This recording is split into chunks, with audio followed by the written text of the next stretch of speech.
Tenemos la comunicación en este momento con el doctor Luis Carlos Ugalde, director general de Integralia Consultores, empresa de análisis de riesgo político.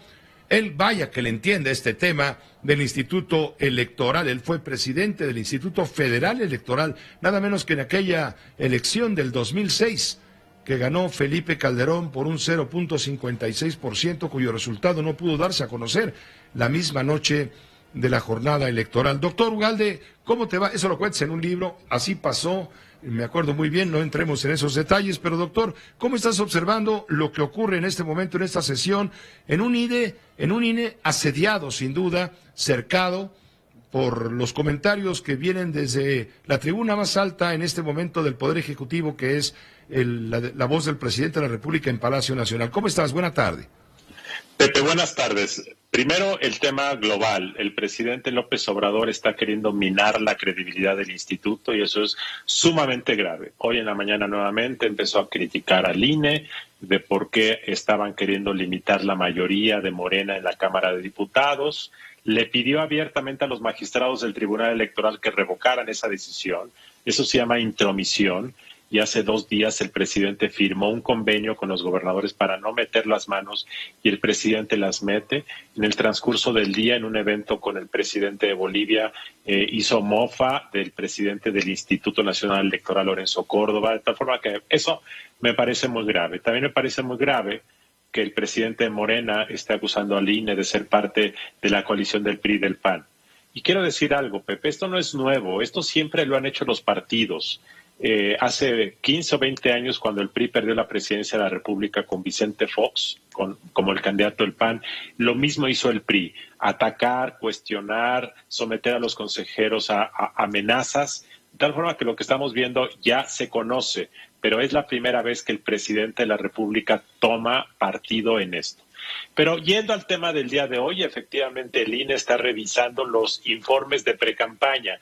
La ley electoral dice, Pepe, que aquel candidato que no haya presentado los informes de precampaña pierde el registro. Eso lo dice la ley electoral literalmente. Entonces, ¿qué pasó?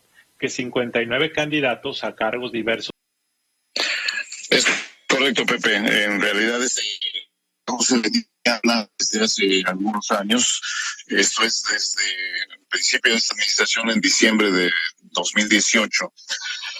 Y hoy se ha hecho realidad esta primera fase que incluye los aeropuertos de México y Toluca, y también a los aeropuertos aledaños de Cuernavaca y Puebla. Correcto. Vamos a tener que restablecer la comunicación porque no llega bien la señal de la telefonía celular en este momento. En lo que restablecemos pues esta llamada, le comento a grandes rasgos. A partir de las 3 de la mañana hay un rediseño del espacio aéreo del Valle de México. Contempla operaciones de los aeropuertos. Aquí lo importante, sin duda, es que viene a demostrar que, contrario a lo que decía la empresa Mitre, acreditada internacionalmente como diseñadora o conocedora a fondo de estos temas de los espacios aéreos, pues está demostrando que tenía razón el CENEAM, tenía razón Víctor Manuel Hernández Sandoval, cuando se criticó mucho por la cancelación de Texcoco, que el de Santa Lucía no iba a funcionar adecuadamente por el peligro que existía de choques de aviones, etcétera. Pues ahora hay una empresa internacional y se va a operar de otra manera. Ya estamos, Víctor Manuel Hernández, nuevamente en contacto. Adelante, por favor. Estábamos explicando en qué consiste este rediseño del espacio aéreo. Sí, muchas gracias, Pepe. En realidad, como decía yo, esta primera fase involucra a los actuales aeropuertos, como están operando. México, Toluca, Cuernavaca y Puebla son los que están involucrados en estos cambios. Es un sistema, ¿no? Es un sistema de aeropuertos, por eso se le ha llamado Sistema Aeroportuario Metropolitano. Sin embargo, la parte que corresponde a Santa Lucía será en la segunda fase para el año próximo, una vez que se termine de construir el aeropuerto. Faltan estudios y faltan datos para seguir trabajando en lo que es el espacio de Santa Lucía. Pero sí quisiera ser muy claro en este tema. La interoperabilidad que tanto se ha hablado está demostrada con los estudios claros de lo que se ha llevado a cabo en los últimos años. Y bueno, pues es ahora lo que... Sí, definitivamente, y lo único que nos está diciendo es que todavía no tenemos nada controlado, que definitivamente lo que va a seguir ocurriendo es que vamos a seguir teniendo en el mundo entero un crecimiento hasta que no hayamos, primero que nada, vacunado a una gran porcentaje de la población, lo cual va a faltar todavía, y número dos, a que la gente realmente tome conciencia de que en muchas ocasiones hay que hacer sacrificios y hay que poner esfuerzos durante muchos meses, y en este caso seguramente serán varios años, ¿eh? Pues la situación, por ejemplo, económica también es gravísima a consecuencia de la emergencia sanitaria. Estaba leyendo documentos donde se informa que no será antes de 2025 cuando México recupere su paso económico, pero no me quiero desviar. Frente a lo que viene, ¿tú qué perspectiva tienes, Javier Tello, de la llamada tercera ola? Hay quien dice no es una tercera ola, es la misma ola, pero es un tercer embate.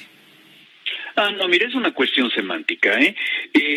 Yo estaba leyendo hace aproximadamente ya casi un año, un análisis que salió en una revista del MIT, donde hablaba precisamente la pregunta, dice, ¿y cuándo volveremos a salir, no? Porque hablaban en ese momento del primer enclaustramiento, del primer lockdown que se estaba teniendo, y presentaban una gráfica muy interesante que era realmente muy bien hecha, en donde decían, en cuanto comienza a haber un incremento en los contagios y empiezan a llenarse los hospitales, es cuando seguramente se van a determinar este tipo de situaciones en donde vamos a tener que estar guardados, ¿no?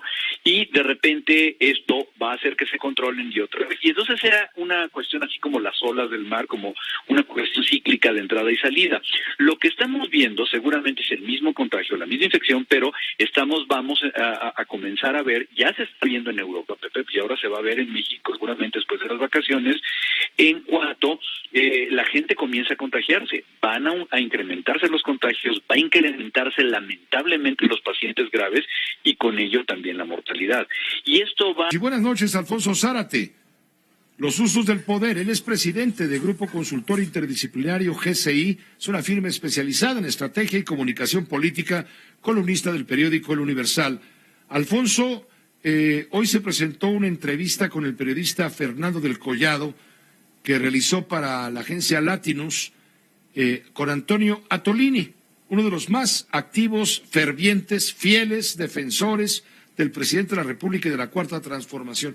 Y ahí Atolini dijo que el presidente debe de compararse con Gandhi, Martin Luther King, con Mandela y hasta con Jesucristo. ¿Cómo la ves, Alfonso? Buenas noches. ¿Qué tal, Pepe? Buenas noches. Bueno, yo creo que en primer lugar es un exceso de lambisconería, tanto lo que dice Antonio Atolini, que no es una excepción, porque podemos recordar también cuando Estefanía Veloz, otra de las fieles del obradorismo, llama al presidente un genio de la economía, o cuando John Ackerman dice que es un científico. Creo que todo esto está contribuyendo a construir, a cimentar una tradición profundamente antidemocrática, que es el culto a la personalidad. Pero el primero en ubicarse como la piedra angular en la historia del México del nuevo milenio es el mismo López Obrador. Parece creer que con él empieza la historia de las luchas sociales y por la democracia, ignorando las formidables luchas de muchas décadas contra el autoritarismo. Dice que antes de él nadie denunció los saqueos de los recursos públicos, el autoritarismo, las atrocidades que se cometían, y dice también que antes de él solo Madero sufrió la rudeza inclemente de los periódicos. Así que López Obrador se ubica él mismo como la figura central de algo que llama Cuarta Transformación, es decir, es el protagonista de una transformación de la dimensión de aquellas que emprendieron los grandes personajes de la historia de México, de Miguel Hidalgo y Costilla, iniciador de la Guerra de Independencia, de Benito Juárez, el defensor de la patria, que combatió y que derrotó a los conservadores y separó la Iglesia del Estado, Madero, que inició la revolución, Lázaro Cárdenas, que expropió el petróleo, repartió la tierra, llamó a los pobres. Y es preciso decir, Pepe, que lo que pretenden algunos de estos apologistas del presidente es algo inquietante. Y en el mismo sentido van también otros